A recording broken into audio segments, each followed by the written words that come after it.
નમસ્કાર, આપ જોઈ રહ્યા છો નેશન પ્લસ ન્યૂઝ. હું છું આપની સાથે હિતલ ભગત. રાજ્યના મુખ્યમંત્રી દ્વારા ગુજરાત ગ્લોબલ કેપેબિલિટી સેન્ટર પોલિસીનું લોન્ચ કરવામાં આવ્યું. મુખ્યમંત્રી ભૂપેન્દ્ર પટેલે Gujarat global capability centre policy ગાંધીનગરના ગિફ્ટ સિટી ખાતેથી લોન્ચિંગ કર્યું હતું. Department of science and technology દ્વારા આ જીસીસી પોલિસી રાજ્યમાં હાઈ વેલ્યુ જોબ અને સ્કિલ ડેવલપમેન્ટ તેમજ ઇનોવેશન અને ડિજિટલ ટ્રાન્સફોર્મેશનને પ્રોત્સાહન આપવા સાથે ઇન્ફ્રાસ્ટ્રક્ચર ફેસિલિટીઝ અને કનેક્ટિવિટીમાં વધારો કરીને તેમજ આર્થિક વૃદ્ધિને વૈશ્વિક સ્પર્ધાત્મક જાળવી રાખીને ગુજરાતને પસંદગીનું જીસીસી હબ તરીકે સ્થાપિત કરવા તૈયાર કરવામાં આવેલી છે. ત્યારે આ અંગે મુખ્યમંત્રી ભૂપેન્દ્ર પટેલે જણાવ્યું હતું કે વડાપ્રધાન નરેન્દ્ર મોદીએ પોલિસી ડ્રીવન સ્ટેટ તરીકે ગુજરાતમાં સેક્ટર સ્પેસિફિક પોલિસીઝ ફ્રેમવર્કથી નવા અને ઇમર્જિંગ સેક્ટરના ઉદ્યોગો માટે સાનુકૂળ વાતાવરણ ઊભું કર્યું છે.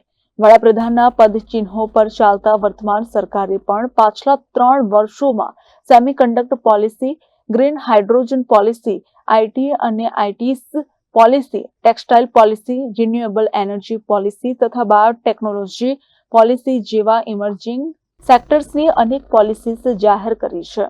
રાજ્યના પોલિસી ડ્રીવન ગ્રોથની કડીમાં આગળ વધતા હવે 2025 થી 30ના 5 વર્ષ માટે નવી ગુજરાત ગ્લોબલ કેપેબિલિટી સેન્ટર પોલિસીની તેમણે જાહેરાત કરી હતી. આ પોલિસીમાં નવા કેપેબિલિટી સેન્ટર્સ માટે રોજગાર સહાય, વ્યાજ સહાય, ઇલેક્ટ્રિસિટી રીએમ્બર્સમેન્ટ સહિત વિવિધ પ્રોત્સાહનો પણ આપવામાં આવ્યા છે. આ પોલિસીને પરિણામે રાજ્યમાં હવે ગ્લોબલ કેપેબિલિટી સેન્ટર શરૂ કરવા માટેનો માર્ગ મોકળો થયો છે. Global capability centre digital transformation, innovation અને બિઝનેસ રિઝિલિયન્સને મજબૂત બનાવવામાં મહત્વની ભૂમિકા નિભાવે છે. તેનો ઉલ્લેખ કરતા મુખ્યમંત્રીએ જણાવ્યું છે કે શરૂઆતમાં કોસ્ટ સેવિંગ યુનિટ તરીકે બનાવવામાં આવેલા જીસીસીસ હવે સ્ટ્રેટેજિક ઇનોવેશન હબ બની ગયા છે અને ટેકનોલોજી, ફાઇનાન્સ, એનાલિસ્ટિક, એન્જિનિયરિંગ અને R&D જેવા વિવિધ ક્ષેત્રોમાં સેવાઓ પૂરી પાડે છે. સેન્ટર પોલિસીનો શુભારંભ માનનીય મુખ્યમંત્રીશ્રીના વરદ હસ્તે થયો છે. આપ સર્વે જાણો છો એ રીતે આપણે જોઈ રહ્યા છીએ કે જે વિકસિત ભારત, માનનીય વડાપ્રધાનશ્રીનું જે વિઝન છે વિકસિત ભારત 2047 સુધીમાં ભારત દેશને એક વિકસિત દેશ બનાવવા માટેનું જે એમણે આહ્વાન કર્યું છે, તો એમાં આપણે બહુ જ ઝડપથી આપણો દેશ આગળ વધી રહ્યો છે. અને જેમ આપણે જોઈ રહ્યા છીએ એમ કે જે ટેકનોલોજી વિકાસ માટે એક બહુ જ અગત્યનું પરિબળ સાબિત થઈ રહ્યું છે. આપણે જોઈએ છીએ કે આઈટી અથવા મેન્યુફેક્ચરિંગમાં ટેકનોલોજીનો જે રીતે ઉપયોગ થઈ રહ્યો છે એ રીતે આપણે જે વધુ ને વધુ જ્યારે ટેકનોલોજી તરફ આગળ વધીએ ત્યારે ઇવન મેન્યુફેક્ચરિંગ, સર્વિસ આ બધો પણ જે આની પણ લીટી વધુ ને વધુ ઝાંખી થતી જાય છે.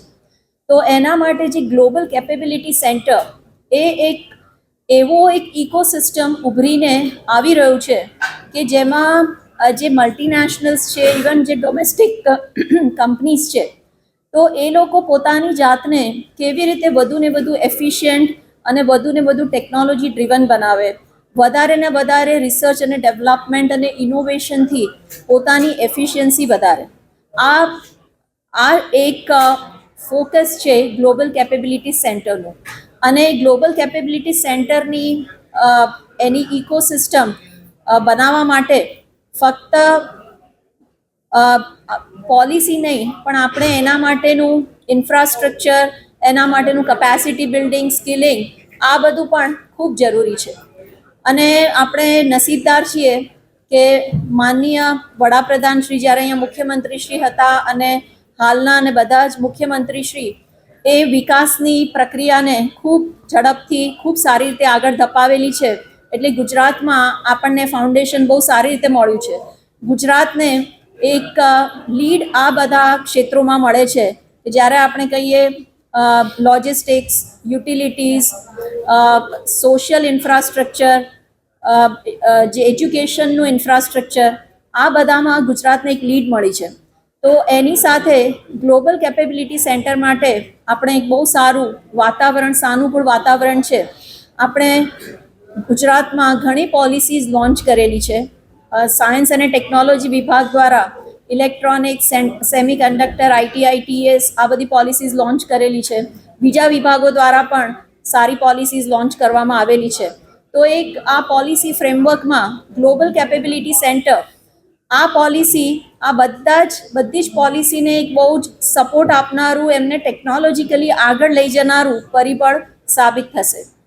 તો અને આ પોલિસી આપણે સ્ટેક હોલ્ડર સાથે ઘણું વાઇડ કન્સલ્ટેશન કરીને બનાવેલી છે. અને ગિફ્ટ સિટી બીજા પણ આવા જે ઇન્ફ્રાસ્ટ્રક્ચર આવી રહ્યા છે એ આ ગ્લોબલ કેપેબિલિટી સેન્ટર માટે એક બહુ સારા લોકેશન પૂરા પાડે છે. અને એમાં પણ આપણે ગુજરાતમાં જોઈએ તો જે ટિયર 2 સિટીઝ છે એમાં અમદાવાદ લીડ કરે છે. ટિયર 2 સિટીઝમાં જે 17% જેટલા GCC અમદાવાદમાં છે, બીજા નંબરે બરોડા છે. તો આને આપણે વધારે ને વધારે કઈ રીતે આગળ વધારી શકીએ અને આપણા બીજા સિટીઝમાં પણ સુરત, રાજકોટ આ બધા પણ ઝડપથી ઉપર આવી રહ્યા છે. Janak Patel, Nation Plus News, Gandhinagar. સમાચારોના સતત અપડેટ મેળવવા માટે અમારી નેશન પ્લસ ન્યૂઝની યુટ્યુબ ચેનલને સબસ્ક્રાઇબ કરો, બેલ આઇકન દબાવો અને જોડાયેલા રહો ફેસબુક, ઇન્સ્ટાગ્રામ અને ટ્વિટર પર.